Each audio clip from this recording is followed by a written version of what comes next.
Hello friend, स्वागत है आपका हमारे चैनल पर। मैं आपकी पूनम आज अपने सभी यूट्यूब के भाई बहन के लिए बहुत ही सुंदर, बहुत ही प्यारा गजब के सोहर गीत लेके आयल बाटी। ई सोहर गीत बहुत ही पुरान, बहुत ही पारंपरिक बा। ई सोहर गीत में सीता माता और रानी कौशल्या के बीच में कैसे नोक झोंक होत बा, बहुत ही खूबसूरत वर्णन हम कैले बाटी। भैया सास बहू कितनो नीक हुए, लेकिन कबो न कबो तकरार हो जाला तनी मनी।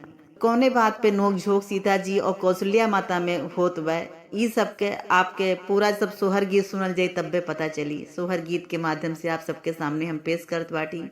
अपने पूनम अपने बहन के प्यार आशीर्वाद दिहल जाए। गटई बहुत खराब बा, अगर गाने में कोनो गलती हो जाई छोट बहन समझ के माफ कइल जाई। आवल जा आप सबके सुनावल बाती।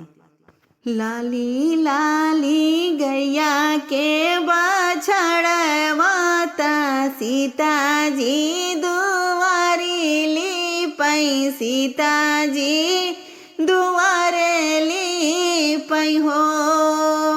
लाली लाली गैया के बछड़वा ता सीता जी दुआरे ली पई, सीता मोरे आंगन ली पई, सीता मोरे वो सारा ली पो। हे बहिनी पिछवे से होला पुकार, सुना हो बेटी सीता, सुना हो बेटी सीता आई हो। हे बहिनी पिछवा से होला पुकार, सुना हो बेटी सीता आई हो। पिछवा उलटी सीता गे कहीं घूघुट भीतर जा, कहीं घूघुट भीतर जा कई हो।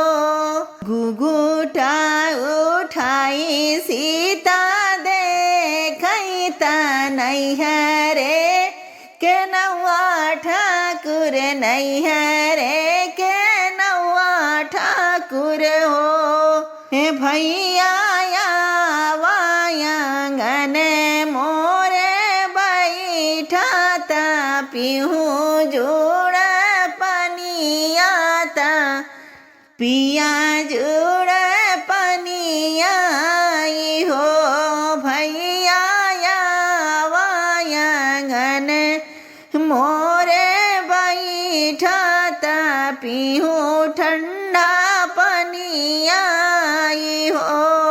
मचिया ही बैठी है सासु कौशल्या रानी पूछई को, कौशल्या रानी पूछई हो।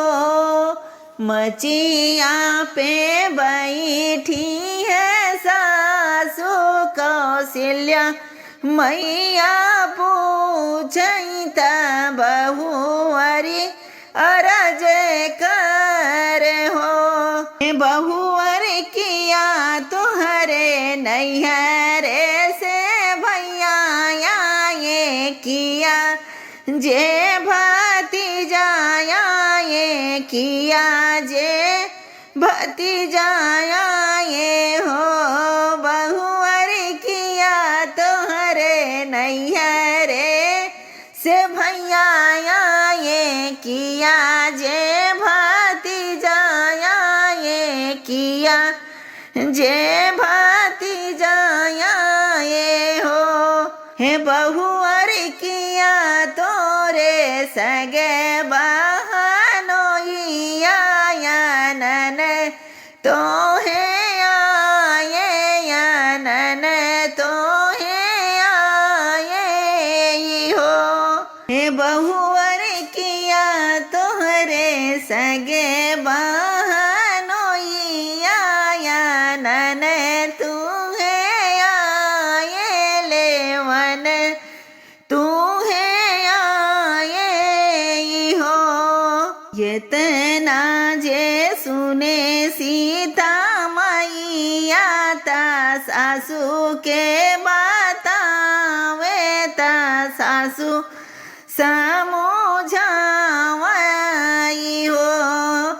इतना जो सुने सीता मैया ता सासू के बतावे ता सासू समझावाई हो। सासू इतना ये ससुर के नौआ ठाकुर लागे सगे बहनोइया जे लागे सगे बहनोइया हो। सासू इतना ये ससुर के नौआ ठाकुर लागे सगे बहनोइया की लागे सगे बहनोइया हो। यतनी बचन सुन कौशल्या रानी धाई राम लगे जाए धाई राम लगे जाए हो। यतना जे सुनली कौशल्या रानी धाई राम लगे जाए धाई राम लगे जाए हो।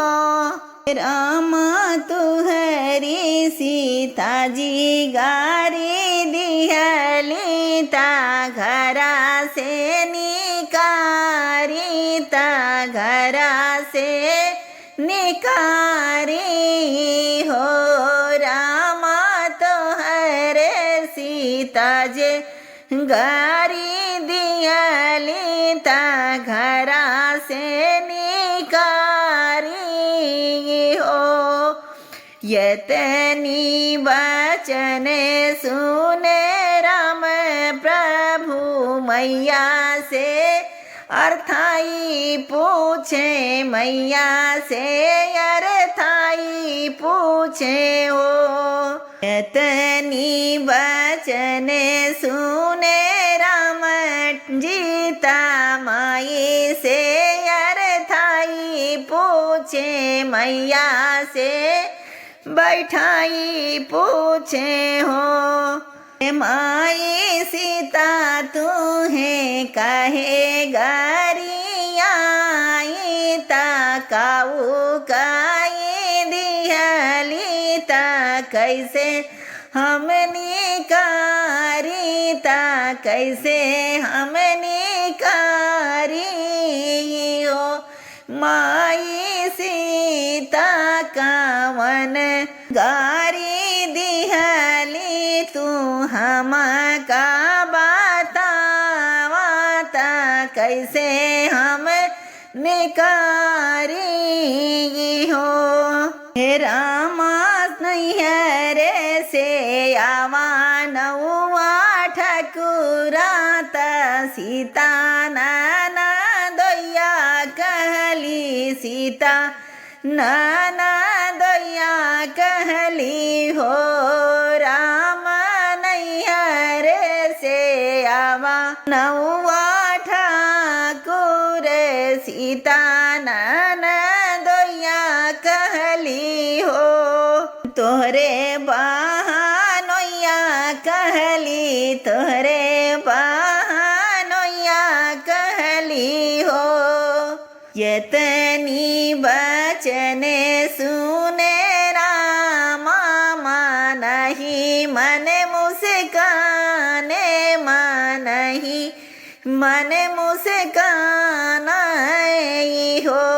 माई छोटी छोटी बतिया मन ना लागे ता दिल से निकारी फेंक्यों दिल से निकारी फेंक्यों हो। माई छोटी छोटी बतिया ना लगाई ता दिल से निकारी फेंकी दिल से निकारी फेंकी हो। हे माया जवाने ही सीता ब्याह लायन से नूरा पैनायन से नूरा पहिनायन हो मैया उहे सीता कैसे घर निकारी जियब हम कैसे जियब हम कैसे हो। आप सभी को गीत कैसा लगा कमेंट करके जरूर बताइएगा। मिलती हूँ अगले वीडियो में, तब तक के लिए हर हर महादेव।